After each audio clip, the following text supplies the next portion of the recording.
Olá pessoal, tudo bom? Aqui é o Matheus, do Eixo Político, e conforme eu já falei para vocês, a gente vai começar um bate-papo diferente agora, de uma forma mais audiovisual, não só em texto, no Twitter. Agora a gente vai começar um podcast chamado Política Fora do Eixo. Então a gente vai sair um pouco do eixo político e fazer esse bate-papo e trazer os principais pré-candidatos às prefeituras para bater um papo com a gente. E hoje aqui comigo está a deputada Duda Salabert. Eu fiz questão dela ser a primeira convidada do nosso podcast. Que honra! Obrigado, deputada. Isso foi uma coisa que eu já tinha até combinado com ela no ano passado. Eu encontrei a deputada num restaurante, ela estava até com a chefe de gabinete. E eu falei, quem estava pensando já nesse podcast, para mim seria uma honra ter ela como a primeira convidada.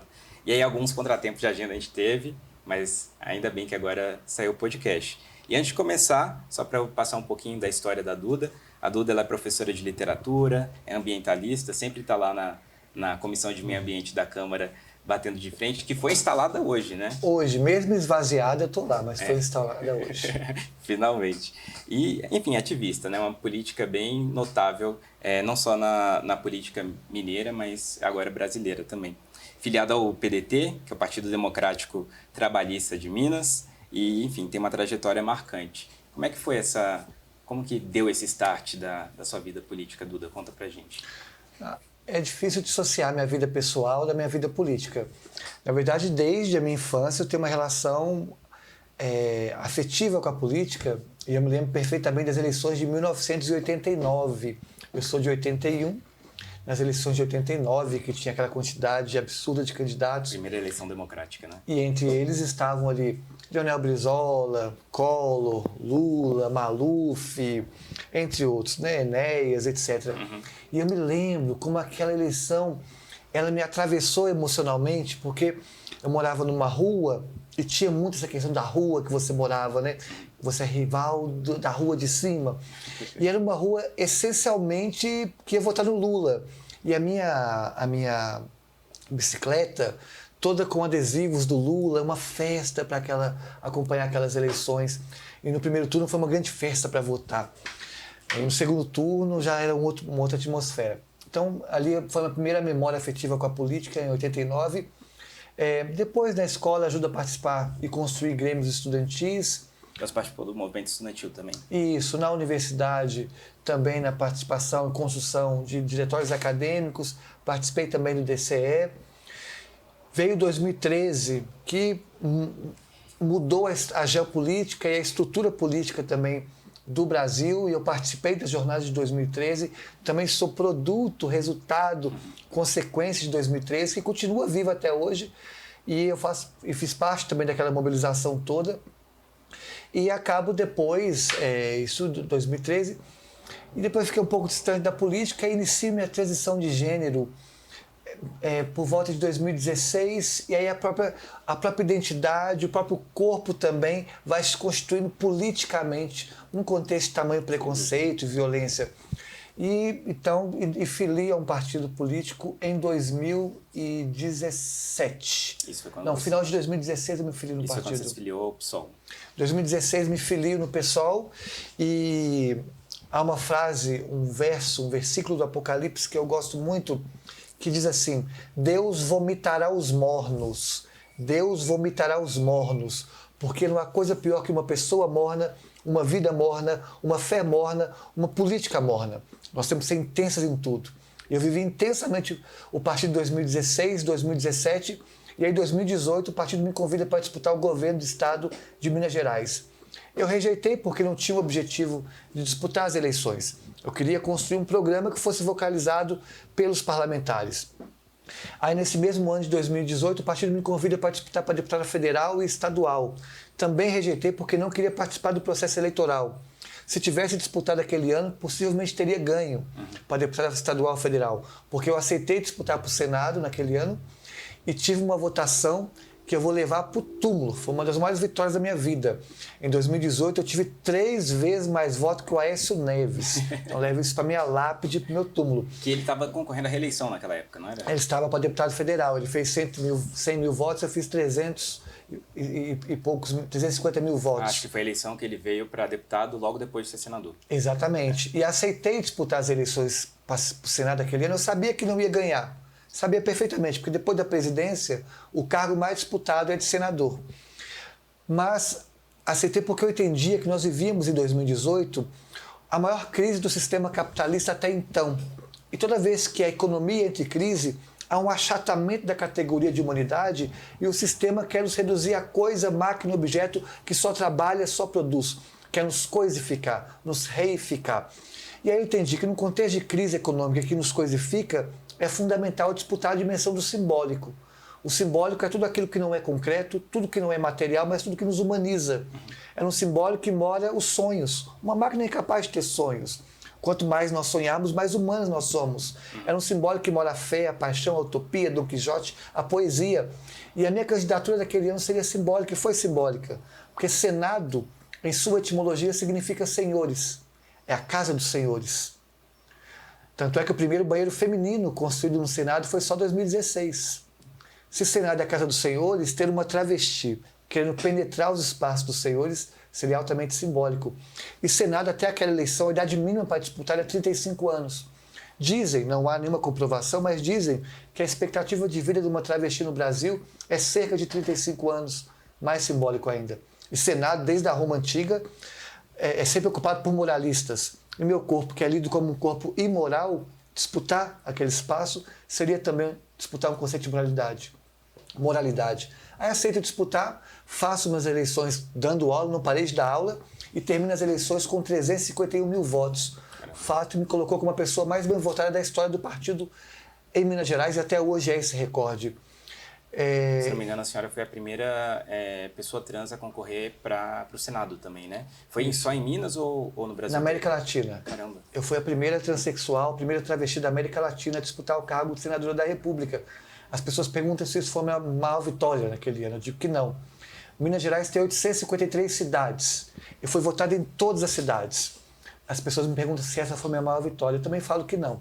A minha maior vitória naquele ano foi saber que, por onde eu passo, ainda hoje, há pessoas que dizem assim: Duda, meu pai não me aceita não, mas diz que votou em você. E eu respondo: seu pai te aceita sim. Ele tem dificuldade para aceitar seus próprios preconceitos. E seu pai não votou em mim não.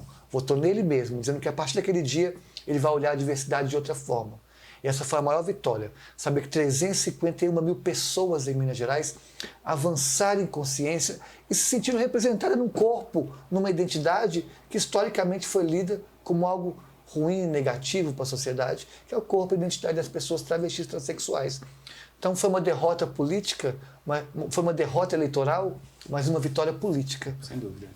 E que a senhora fez nesse período entre 2018 e 2022, já que a gente sabe que 2022 foi muito simbólico também, né? Teve a vitória eleitoral e teve a vitória política também, em que a senhora foi, foi eleita deputada com 208 mil votos e junto com a deputada Erika Hilton foram eleitas duas primeiras deputadas trans da história do Brasil, né? E teve uma parada eleitoral e política importante nessa trajetória. Então, em 2018, saio candidato ao Senado, tem uma derrota eleitoral, mas uma vitória política, até porque nós sabíamos que não ia ganhar o Senado, mas não importa, os nossos sonhos não cabem nas urnas. O que estava disputando ali não eram votos, eram consciências, as quais transformam o mundo. Já dizia o Gabriel, o pensador naquele verso, muda, que quando a gente muda, o mundo muda com a gente. A gente muda, o mundo é na mudança da mente. E era essa a disputa que a gente estava fazendo naquele cenário. Aí, em 2020, eu saio candidata a vereadora por Belo Horizonte. Eu estava pré-candidata à prefeitura, as pesquisas nos colocavam em segundo turno, com quem ganhou a eleição daquele ano, que era o prefeito Alexandre Calil, mas por um arranjo partidário, o partido que eu fazia e faço parte, que é o PDT, apoia o Alexandre Calil, e aí eu saio então como vereadora. Faço uma campanha lixo zero, não imprimi nenhum santinho, nenhum panfleto, nenhum adesivo, nada, era contexto de pandemia. Então, lixo zero, respeito à saúde pública e respeito à saúde ambiental. Porque não sei se você sabe, mas a quantidade de lixo eleitoral gerado na campanha de 2016 daria para produzir 40 milhões de livros, segundo o TSE. Não sabia. Caramba. Então, fiz uma campanha lixo zero, discutindo propostas estruturantes e não saí de casa nenhum dia em respeito à pandemia e saúde pública. Não há nenhuma foto minha no espaço público. E termino as eleições como a pessoa mais bem votada da história do Parlamento de Belo Horizonte. com 37 mil votos, o dobro do recorde da votação anterior. Então foi uma vitória, aí sim, eleitoral e também política, porque eu me torno a primeira transexual, a primeira travesti eleita no parlamento municipal, com recorde de votação, a pessoa mais bem votada da história, e até hoje é esse recorde. E aí, em 2022, de novo, faço mais... saio para a deputada federal, faço novamente uma campanha lixo zero. Não imprimi nenhum santinho, nenhum panfleto, nenhum adesivo, mas nada. Mas teve campanha na rua, né? Em Minas Gerais são 853 cidades. Aí as pessoas dizem, como vai fazer uma campanha sem papel com 853 cidades? Eu falei, eu faço campanha, porque nós temos que repensar as eleições em Belo Horizonte e no Brasil e no mundo. Assim, não faz mais sentido, todo mundo tem WhatsApp hoje em dia, sabe? Há outras formas de comunicação, ficar poluindo a cidade, tem a pegada ambiental, tem a pegada hídrica, porque tem que se cortar árvore para aquela produção de papel, enfim. E termina as eleições como a terceira pessoa mais bem votada da última eleição, em Minas Gerais. Então, uma vitória também muito boa, e me torno, junto com Erika Hilton, as duas primeiras travestis eleitas no Congresso Nacional. E hoje a gente tem uma bancada, enfim, lá na Câmara tem várias bancadas temáticas, né? Tem bancada feminina, tem bancada negra, tem uma bancada trans também, né? Que são vocês duas deputadas. E como que é esse trabalho? Tem uma atuação conjunta sua com a deputada Erika Hilton? Como é que vocês fazem, basicamente? Nós dialogamos, temos uma construção por entendermos que temos pautas em comum. No entanto, eu posso dizer por mim, acho que vale também para a Erika, nós não somos, eu vou dizer por mim, né? Não posso responder por ela, mas acredito que essa caracterização acerca da minha construção política também se alarga e vale para ela. Mas respondendo por mim aqui, eu não sou uma candidatura, nem sou uma figura política identitária.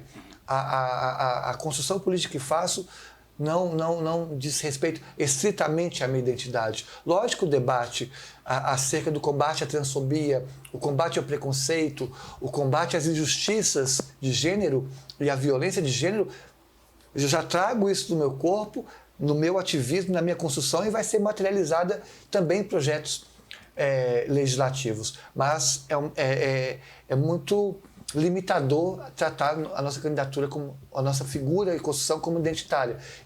Antes de ser uma travesti, eu sou uma professora que dei aula há 20 anos, entre os quais 15 naquela que é considerada a melhor escola do Brasil.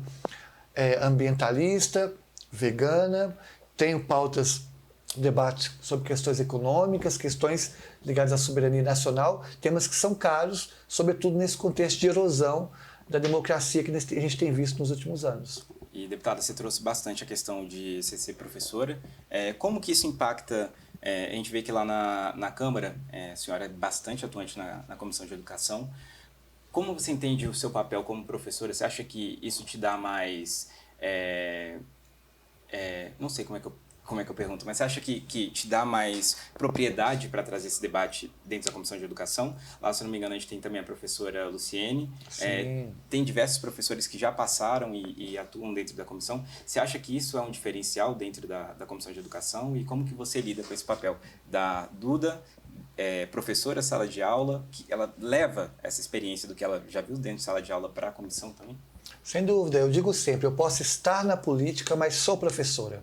Até porque eu reconheço que meu papel em sala de aula é muito mais importante do que meu papel no espaço legislativo. No espaço legislativo eu crio e fiscalizo leis, mas em sala de aula eu crio consciências. E o que vai mudar o mundo de fato não são novas leis, embora elas sejam importantes, mas o que vai mudar são novas consciências. Nós temos uma lei que criminaliza o racismo no Brasil. Aí eu pergunto, quantas pessoas já foram presas por racismo no Brasil? Então, mais importante do que criminalizar uma prática é a gente construir em sala de aula consciências antirracistas, anti-LGBTfóbicas, consciências ecológicas e consciências pautadas na luta de classe que configura a sociedade brasileira. Agora, eu ter sido professor, eu digo também sempre essa frase, que a cabeça pensa onde o pé pisa. Então, eu pisei durante 20 anos no chão de escola. Então, sei perfeitamente as dores e as delícias de ser professora. as dificuldades que nós passamos em sala de aula, sobretudo nos últimos anos, onde houve uma perseguição dos professores, sobretudo do campo das ciências humanas. Então, isso nos dá um olhar diferenciado acerca da educação e dos problemas que nós temos. Então, por exemplo, é muito comum na Comissão de Educação discutir projetos pedagógicos que são fundamentais para nós pensarmos um novo modelo educacional para o Brasil. Mas a tese que eu tenho, e essa tese é pactuada por professores, que não adianta nada nós discutimos os melhores projetos de educação para o Brasil se dentro desse projeto de educação não tiver uma questão básica, que é a valorização dos profissionais da educação. Não ter como transformar a educação de um país sem valorizar o professor. O Brasil, infelizmente, figura nas últimas colocações em que o jovem quer ser professor. Ninguém mais quer ser professor. Estima-se que em 2040 nós vamos ter um déficit de professor no mercado. Então, o primeiro passo antes de discutir qualquer coisa é tornar a carreira da docência, ou seja, a carreira de sala de aula, como uma carreira interessante, que dê orgulho para a pessoa que está trabalhando ali, porque nós que nos tornamos professores e professores, ninguém no Brasil se torna professor ou professora para querer ficar rico. Nós nos tornamos que nós acreditamos que podemos transformar a sociedade. Todo professor tem uma alma de Don Quixote, tem uma luta quixotesca, mas tem que se valorizar. E isso é um diferencial, porque só quem já trabalhou por 20 anos recebendo o salário de professor, com escolas que muitas vezes nem pagam o nosso salário. Minha mãe é professora, eu sei. Então a gente sabe como é que é a realidade. E aí, antes de discutir qualquer outro debate, eu falo, primeiro, vamos discutir valorização dos professores? Estão em greve os professores de educação no Brasil hoje. É um absurdo isso. Então, o primeiro passo, acho que de ser professora é ter esse olhar primeiro sobre a valorização da nossa carreira. E deputada, antes de a gente falar um pouco sobre BH, que acho que é um ponto bem importante da nossa entrevista, você trouxe muita questão da educação e um dos projetos que eu me recordo que foram aprovados recentemente foi um que você apresentou, se eu não me engano, junto com os deputados do Gabinete Compartilhado, que é sobre o acesso à água potável nas instituições de ensino, né? Eu não tenho dados aqui agora, mas eu já fiz uma pesquisa para alguns parlamentares sobre a dificuldade de acesso, de fato, nas escolas. De onde que veio essa ideia do projeto? Você acha que juntou com essa Duda professora que vivenciava isso na sala de aula? Foi alguma demanda de fora? E você pode falar um pouquinho sobre ele para a gente? Então, foi aprovado há 2 semanas o nosso primeiro projeto de lei que obriga a distribuição e acesso à água potável nas escolas do Brasil. Porque, infelizmente, mais de 1 milhão de estudantes no Brasil não têm acesso à água potável nas escolas. Só em Minas Gerais, por exemplo, mais de 150 escolas não têm água potável. Em Belo Horizonte, uma capital, a 4ª capital... 100 escolas. Em Minas Gerais, mais de 150 escolas. Caramba. Em Belo Horizonte, que é a 4ª capital mais rica do Brasil, nós temos 3 escolas sem acesso à água potável. Então, há questões estruturantes básicas. Você sabe, desculpa te atrapalhar, você sabe se é da rede municipal, estadual? Vocês têm esse... Aí nós estamos fazendo um mapeamento dessas escolas, tanto na esfera estadual como municipal, para ver o motivo desses problemas e o que da gestão, o que aconteceu. Mas, para além de olhar o emergencial, que é mapear quais são as escolas, e que sua maioria são escolas municipais, há uma questão urgente, quer dizer, o saneamento básico não foi universalizado nas escolas. Eu não vou saber dizer o número agora, mas o percentual de escolas sem banheiro é absurdo no Brasil também, sem saneamento básico. O projeto de lei busca justamente isso, acesso à água potável nas escolas e também estrutura de saneamento básico. Foi aprovado e as pessoas disseram, Duda, mas isso já não era uma obrigação? Por incrível que pareça, as escolas e os municípios que não se comprometessem com água potável, nada aconteceria com eles. Então, nosso projeto é justamente para obrigar que esses municípios o façam. E aí, tem alguma responsabilização também? Sim, tanto do município como da escola, porque existem... Lógico que a gente sabe que o problema do Brasil ele é gritante. A gente não quer punir uma escola que já foi punida. Porque a escola que não tem saneamento básico, não tem banheiro e não tem água, a escola já está sendo punida por uma antipolítica, uma antigestão. A gente não quer duplicar a punição para a escola. Então, primeiramente, a escola vai ter que mandar para o governo federal um diagnóstico de por que não tem água, quais são os motivos de não ter água ali. O primeiro ano é isso. Se a questão for financeira, os motivos de não ter água são financeiros, aí a escola não é punida, por isso nós temos que, com o diagnóstico, cobrar do governo federal, dos estados e dos municípios, obras estruturantes nesse sentido. Agora, se for um problema de gestão, aí a escola é punida, inclusive deixando de receber recursos do FNDE e outros recursos que são importantes para a administração municipal. Sim. Deputada, se não me engano, esse projeto é do gabinete compartilhado, né? Acho que você não... Ou partiu do seu gabinete e você fez... O projeto é meu, fui eu que construí e convidei o gabinete compartilhado para assinar conosco. A gente tem essa experiência de que quanto mais assinaturas, mais fôlego tem o projeto, mas foi construído pelo nosso mandato. E você pode explicar para a gente, para os nossos ouvintes e, enfim, quem estiver assistindo a gente também pelo YouTube, o que seria esse gabinete compartilhado, como é que funciona? O gabinete compartilhado é uma estrutura para complementar ou suplementar a atividade legislativa dos deputados que fazem parte e senadores que fazem parte daquele gabinete. Nada mais é do que a estrutura que nós temos de assessores para darem suporte na construção das nossas políticas públicas e projetos legislativos, ela é muito enxuta na Câmara Federal. Por incrível que pareça, quando eu era vereadora em Belo Horizonte, a estrutura que uma vereadora, um vereador tem para a sua produção legislativa é maior do que para a deputada federal. Então ela é mais enxuta. Então, para complementar a nossa construção, nós unimos alguns deputados e deputadas e um senador, e aí o valor que nós contrataríamos uma ou duas pessoas, cada deputado coloca esse recurso a serviço do gabinete compartilhado e nós contratamos uma equipe para nos dar suporte. Então, eu contrato 2, a equipe da Tabata Amaral contrata 2, a equipe da Camila Gera contrata mais 2, a equipe do senador Alessandro contrata mais 4, porque o senador coloca mais recursos, do Pedro Campos mais 2, do Amon mais 2.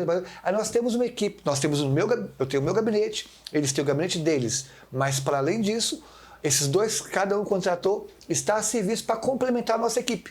Então nós temos, o compartilhado é isso, nós estamos compartilhando uma equipe técnica para subsidiar e dar suporte para nossos mandatos. Votamos diferentes, temos posições políticas diferentes, temos partidos diferentes, mas temos em comum uma equipe que vai subsidiar o apoio a cada mandato. E é muito mais pensado em políticas públicas? E fiscalização, por exemplo. Eu tenho uma equipe, por exemplo, agora eu estava pegando os dados sobre a desigualdade educacional em Belo Horizonte, fazendo um recorte racial, por exemplo. Porque a Prefeitura do Rio de Janeiro, tendo esse diagnóstico, criou, dentro da Secretaria de Educação, uma estrutura para que essa assimetria entre brancos, negros e pardos seja mitigada ou reduzida por meio de um projeto educacional. Então, eu vou fazer a mesma coisa em Belo Horizonte para entender o diagnóstico. Há que se fiscalizar os dados da prefeitura ali. Então, a gente pode pedir um assessor do gabinete compartilhado que faça essa fiscalização também e aí passa esses dados para a minha equipe. A partir disso, a minha equipe pensa o que fazer. Um projeto de lei, uma conversa com o prefeito, uma emenda parlamentar para fortalecer uma política de combate à desigualdade racial. Aí podemos... Dei um exemplo pontual, mas a fiscalização e a produção legislativa. Legal. Parabéns. Obrigado. Deputada, e antes de a gente entrar um pouco, você trouxe um ponto agora que foi a questão do prefeito e bateu uma curiosidade. Como que é o relacionamento assim, da senhora com o prefeito, com o governador? Vocês têm algum diálogo? E, enfim, já engatando na questão de Belo Horizonte, por que a senhora tem interesse de ser candidata, né? Porque agora é pré-candidata, mas por que você pensa em se candidatar à Prefeitura de Belo Horizonte? Na esfera pessoal, eu não queria sair candidata à Prefeitura de Belo Horizonte, porque o processo eleitoral, para mim, é sempre muito violento, com uma violência política que vem a mim e transborda para minha família. Na última eleição de 2022, há uma rede que monitora ameaças de morte contra candidaturas, e a minha candidatura foi a que mais sofreu ameaças de morte no Brasil. Caramba. Além de e-mails, mandaram cartas embaixo do meu gabinete com símbolos neonazistas, dizendo que iriam me matar. fizeram um site especificamente sobre mim, descrevendo formas como iriam me matar. Nesse site, fotos da minha filha que tem 4 anos de idade, descrevendo formas como iriam estuprá-la na minha frente. Aí, a partir de tanta violência política, todas assinadas com símbolos neonazistas, eu tive que andar com colete à prova de bala, segurança... Isso na eleição de 2022? 2022, carro blindado. Eu tive que votar, segundo a orientação da Guarda Municipal, que fazia minha escolta, tive que votar com colete à prova de bala e evitar fazer campanha corpo a corpo. Mesmo assim, fazendo uma campanha sem papel, uma campanha lixo zero, não podendo ir a grandes eventos por causa da minha segurança, tendo que destinar uma parte significativa do recurso de campanha para contratar carro blindado, para contratar seguranças e etc. Nós conseguimos ficar em 3º lugar nas eleições, a 3ª pessoa mais votada de Minas Gerais. Isso dificulta muito, né, a sua campanha, assim, isso atrasa... 30% do orçamento que a gente teve para a campanha foi usado em segurança. Gente, que absurdo. Então, do ponto de vista pessoal, eu não queria disputar as eleições. Mas as pesquisas todas sérias que foram divulgadas até agora, e não enquetes, que tem umas enquetes que alguns partidos estão contratando, que estão saindo por aí, que as pessoas tratam como séria, não vou dizer o nome quais são, mas todas as séries que saíram, que tem histórico de produção séria, nos colocaram em 1º, 2º ou 3º lugar.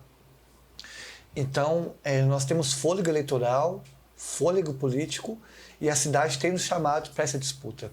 Então, por respeito à cidade, mas também por amar a cidade, que foi a cidade que eu escolhi morar com a minha família, com a minha filha. Não pretendo sair de Belo Horizonte.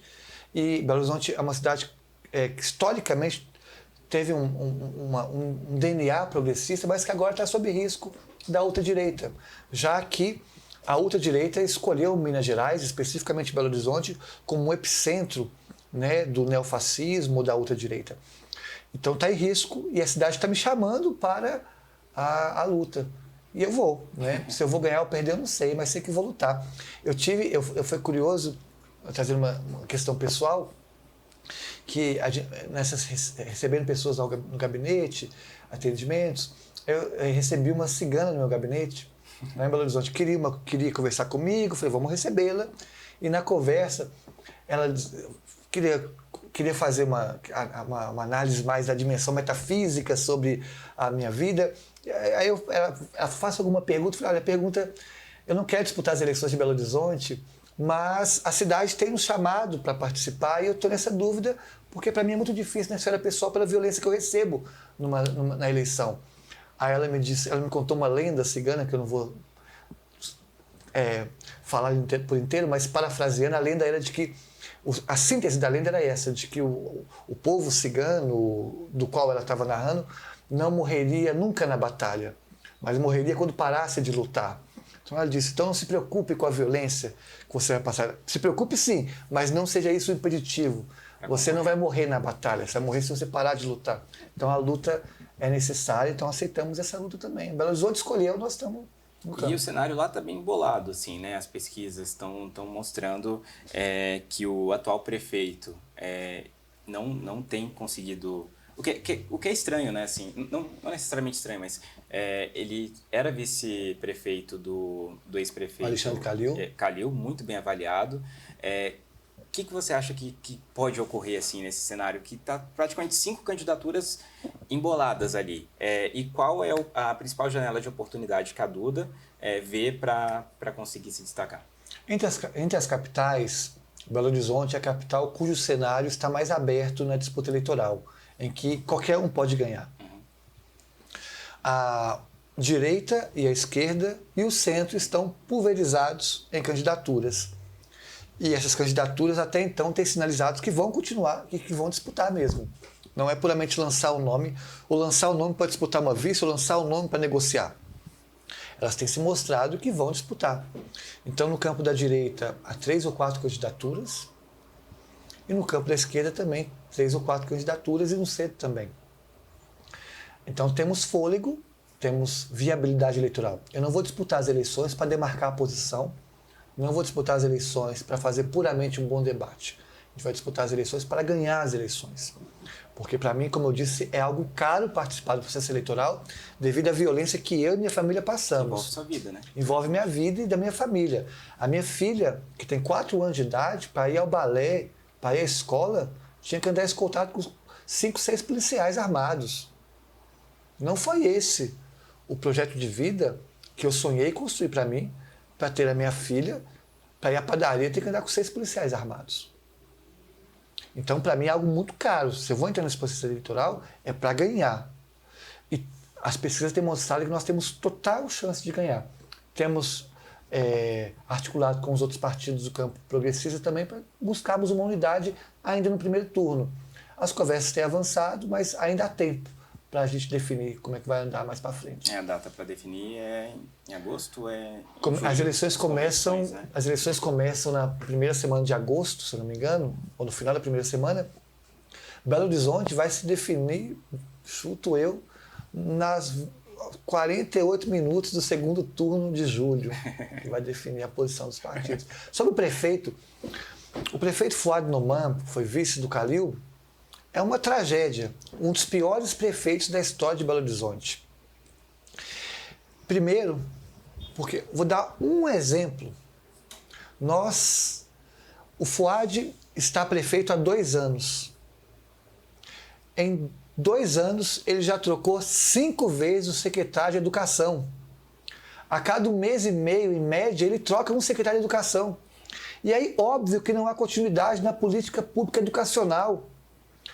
Isso se materializa de diversas formas, como, por exemplo, muitas escolas de Belo Horizonte ainda não distribuíram para os seus alunos uniforme, que é algo básico para a segurança do aluno. Se não distribuiu o uniforme, quanto mais discutir um projeto educacional para tirar Belo Horizonte do retrocesso que já está nos últimos anos. Porque Belo Horizonte tem caído no ranking do IDEB, na avaliação do IDEB, que avalia justamente os ensinos municipais. Então, o que estava ruim, piorou.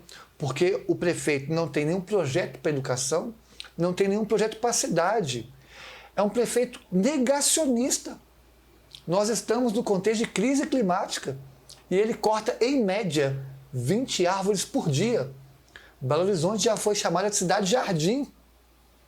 E hoje foi, segundo a ciência climática, a capital que mais esquentou no último ano. E aí, o prefeito também não tem um projeto de saúde, porque quando se corta muitas árvores, a cidade aquece.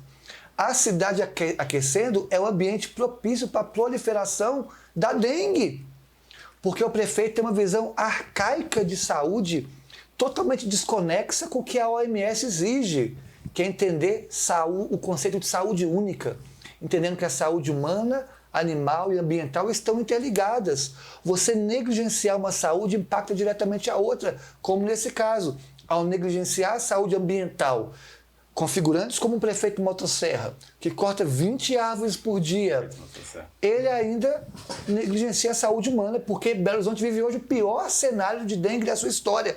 E o prefeito nunca, jamais pisou num posto de saúde para conversar com o cidadão, para conversar com os gestores. Se eu fosse prefeito de Belo Horizonte, eu estaria 24 horas nos postos de saúde para conversar com a população. Porque as UPAs estão tendo superlotação, né?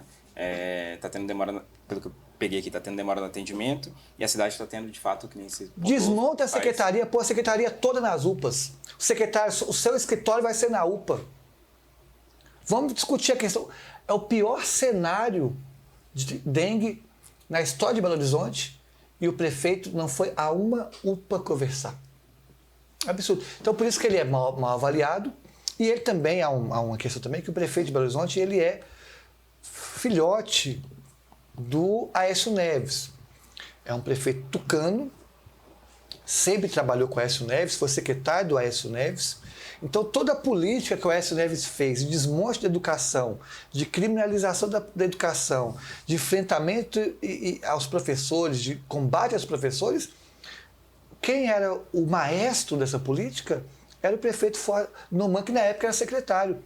Então, é um tucano que não entende nada de educação e vendeu e prostituiu a prefeitura de Belo Horizonte para o chamado Centrão.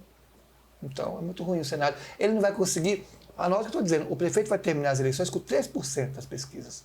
3%. Vamos deixar anotado, então. Pode anotar. Deputada, qual é o principal desafio que a senhora enxerga hoje, assim, para a cidade de Belo Horizonte? Se você pudesse pontuar um só, assim. É difícil. É difícil. Hoje, pesquisas mostram que a população de Belo Horizonte tem apontado a saúde como o cenário mais alarmante na capital. Como eu disse, são filas espera de atendimento grandes e a prefeitura não mostra nenhum planejamento para reduzir esse tempo de espera na UPA. Mas além da saúde, que é um problema, Belo Horizonte tem o segundo pior trânsito do Brasil e um dos 50 piores trânsitos do mundo. E nesse cenário de o transporte público colapsando e o prefeito refém da chamada máfia do transporte público, ou máfia do busão, como nós chamamos em BH, porque ele tem feito repasses financeiros para os ônibus e em contrapartida, as empresas de ônibus, e não pede nenhuma contrapartida substancial, como, por exemplo, mais melhoria da qualidade do transporte público, e nem fiscaliza, porque quando pede melhoria também não fiscaliza. Então, o transporte público é muito sério, a situação em Belo Horizonte. Há que se fazer um novo contrato e esse novo contrato enfrentar, de fato, a máfia do busão. E um problema seríssimo é da educação, como eu citei. E eu disse que, caso eleita prefeita de Belo Horizonte, o primeiro ato que eu vou tomar como prefeita eleita é, no primeiro dia de mandato, protocolar um projeto de lei para que Belo Horizonte pague o maior salário para os professores entre as capitais do Brasil. Porque não tem como transformar uma cidade que não seja, transformar um país que não seja por meio da cidade inicialmente. Não tem como transformar uma cidade que não seja por meio da educação. Exatamente. E as pessoas perguntam, de onde vai vir esse recurso? Desde quando eu era vereadora e agora também como deputada federal, a maior parte do meu gabinete e da equipe que trabalha comigo é formada por doutores e pós-doutores, que trazem da universidade um olhar detalhado sobre a política pública. Então nós já estamos com professores da UFMG, professores da João Pinheiro, avaliando o orçamento de Belo Horizonte. Todas as propostas que nós fizermos, nós vamos mostrar a viabilidade e o caminho fiscal para executar, mantendo a saúde fiscal do município. Nós estamos no processo de construção do programa, então, por enquanto, essa proposta que a gente está fazendo, logo mostraremos de onde vai vir o recurso. Então, a senhora já está trabalhando já no plano de governo para apresentar quando lançar a candidatura. E, deputada, você trouxe um ponto que foi a questão da polarização, né? Você falou que Belo Horizonte hoje está totalmente aberta e a gente viu em 2022 um cenário de polarização a nível nacional muito grande, né? Entre Bolsonaro, Lula. Esse cenário, geralmente falam que pensando em Minas, assim, sempre fala que Minas, quem vence Minas leva a eleição. Mas falando especificamente sobre BH, hoje um dos principais pré-candidatos assim, que tem pontuado à frente assim, é o Bruno Engler, do PL. Tinha aquele debate se o Nicolas viria ou não como pré-candidato, mas de fato deve ser o Bruno Engler. Como você vê esse cenário de polarização para Belo Horizonte e como um candidato, assim, como a senhora tentaria furar essa polarização que provavelmente nas principais capitais vão tentar polarizar, né? Tentar pegar a disputa nacional para nível local. Nos últimos anos, o debate está muito ideológico e pouco político. E quando eu falo pouco político, é porque pouco se debate alternativas para a superação da crise no Brasil, já que o debate ele é elevado para uma questão ideológica. Nas eleições municipais, o nosso debate vai ser sobre questões da esfera municipal, lógico, sem retirá-la do contexto nacional e internacional que uma capital como Belo Horizonte está inserida. Mas eu não vou me ater ao debate ideológico. Vamos debater questões e projetos para a superação da crise de Belo Horizonte. O que nós podemos fazer para superar esse cenário terrível de nós termos o segundo pior trânsito do país? Eu mostro a tese, o outro lado a antítese, e o povo escolhe a síntese. Eu acho que é assim que tem que se construir a política, sobretudo em esfera municipal, que é um debate sobre muito mais os problemas cotidianos da cidade. E nesse sentido, eu acho que é um erro que a gente pode fazer é investir nessa polarização, que acredito eu que vai estar muito saturada, sobretudo em capitais como Belo Horizonte. E como furar a bolha da polarização, quando eu me tornei a vereadora mais bem votada, a pessoa mais bem votada da história do parlamento de Belo Horizonte, eu tive voto da esquerda, do centro e da direita. Quando eu me tornei a deputada federal mais bem votada da história de Minas Gerais, eu tive voto da esquerda, do centro e da direita. Quando o meu projeto de construção de dignidade menstrual para distribuir absorvente para todas as escolas municipais de Belo Horizonte foi aprovado por unanimidade, com o voto da esquerda, do centro e da direita. Quando foi aprovado meu projeto, agora, semana retrasada, para que todas as escolas do Brasil tenham água potável e estrutura de saneamento básico, foi aprovado por unanimidade, com o voto de esquerda, centro e direita. E se você pegar todos os projetos que eu já aprovei quanto vereadora, 99% deles foram aprovados por unanimidade, porque a nossa preocupação não é o ideológico. O ideológico é importante, é o norte para onde nós temos que caminhar. A vida é real e de viés, mas o debate na política institucional é sobre como resolver os problemas do povo, como tornar o botijão de gás mais barato. Esse que é o debate. Como tornar o botijão de gás mais barato. Isso como uma metáfora da política pública que nós temos que construir. Qual que é o seu projeto para tornar o botijão de gás mais barato para o povo? Que é o que chega na ponta, né? É isso. E acredito eu que o debate, até mesmo no nosso campo, é muito mal feito no ponto de vista sobre a defesa da democracia. Porque nós fazemos um debate sobre defesa da democracia alocando esse debate numa estrutura ideológica que muitas das vezes não tem conexão com o mundo real do povo brasileiro. Então nós estamos vendo um debate sobre o Elon Musk e o Twitter como grandes inimigos da democracia brasileira. Mas essa questão do debate da democracia tem acontecido não só no Brasil, né? E sim, várias democracias consolidadas, né? O caso dos Estados Unidos, até na própria Alemanha, que a gente vê o AfD, né? Que é o Alternative for Germany, que é o... Na Germany, não é Deutschland, que é como...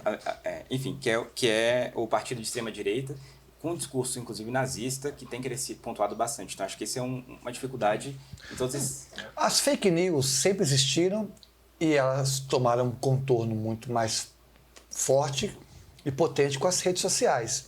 De fato, nós temos que regulamentar as redes sociais e o debate sobre o Twitter, que se tornou uma rede de ódio e de propagação de fake news da ultradireita, nós temos que fazer esse debate sobre regulamentar esse espaço.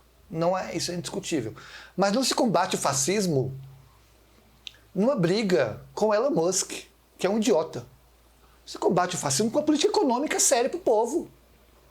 Não se combate o fascismo com uma agenda neoliberal. O debate tem que ser econômico.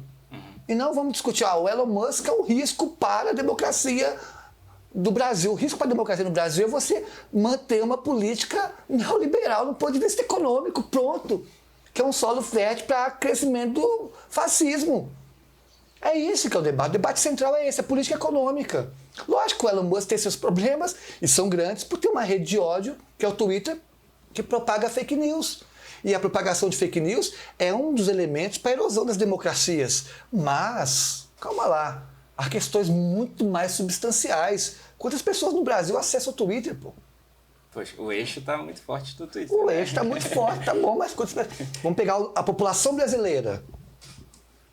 E qual o percentual da população brasileira fica o dia todo acessando... Acessa o Twitter só. Vamos entender o Brasil, o que é o Brasil, os rincões do Brasil. Você está certinho. E que onde que tá avançando, e nesses rincões estão avançando a ultradireita pelas suas igrejas neopentecostais. Então, assim, a política econômica ela é muito mais... O modelo econômico é ali que é a chave para a gente discutir a questão do combate ao fascismo. Não estou deixando de lado esses outros debates que devem acontecer, mas a centralidade não é neles. A centralidade é na política econômica que nós vamos fazer. Uma política neoliberal, ela é um solo fértil para agudizar a crise econômica, porque não se combate neoliberalismo com mais liberalismo, e é um solo fértil também para a ascensão do fascismo, porque, como dizia o Bertolt Brecht, dramaturgo alemão, a cadela do fascismo está sempre no cio. E ela se multiplica em contexto de crises econômicas. Então o debate ele é de ordem econômica. E há um debate sobre a crise democrática global porque nós vivemos nos maiores crises da história do capitalismo, no ponto de vista econômico. Sem dúvida. Então o debate é econômico. Sem dúvida. Deputado, a gente já está encaminhando aqui para o finzinho da nossa entrevista, mas uma coisa que perguntaram para a gente é: Eixo, pergunte para a deputada Duda Salabert o que toca no Spotify dela. E aí eu queria fazer essa pergunta para a senhora. Nossa Senhora. Ultimamente, o que tem tocado mais no meu Spotify são as músicas da minha filha, que tem 4 anos e adora ouvir. Ela pega o celular e coloca? Não, porque é as músicas que ela gosta de ouvir, né? Uhum. E aí, quando tem aquela coletânea do final do ano, que o Spotify publica, né, de quais músicas nós mais ouvimos, grande parte são as músicas das cantoras que ela ouviu. Pet Sonho, Cris Barulhinhos, são cantoras da esfera infantil ali que eu mais escuto. Eu tenho mais escutado. Mas gosto muito de folk, como Neil Young. O Neil Young nem está mais no Spotify por uma questão de decisão política dele, né? Mas Neil Young é um compositor que gosto muito. E no Brasil, eu tenho escutado bastante Sérgio Sampaio, que a gente quer botar o nosso bloco na rua. Legal. E, assim, deputada, e além do áudio, assim, quando você está no seu tempo livre, o que você costuma assistir? Ou foca mais em ler algum livro, enfim? Conta pra gente. Eu gosto... Quando eu tenho tempo livre, as séries são sempre sempre convidativa. A última série que assisti, e indico muito, é Vale o Escrito, que está na Globoplay, que conta a história do Jogo do Bicho no Rio de Janeiro.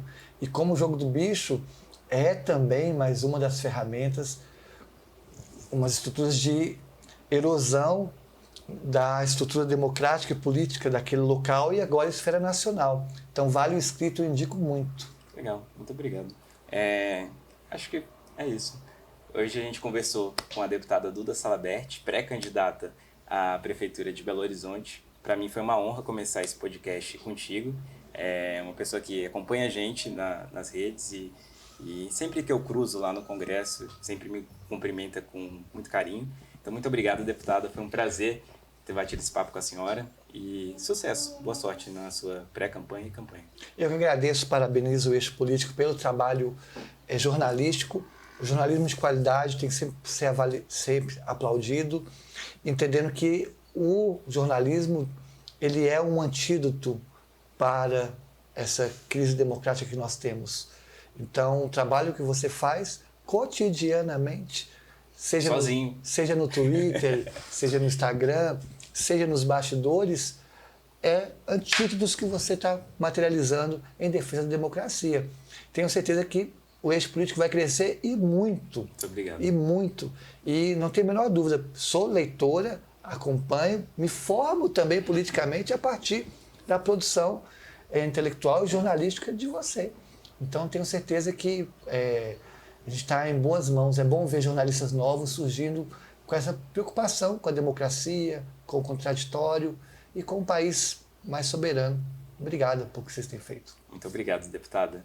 E esse foi o primeiro episódio do nosso podcast Política Fora do Eixo, um trocadilho de fato com o nosso nome. E a gente se vê na próxima quinta-feira. Até mais, pessoal.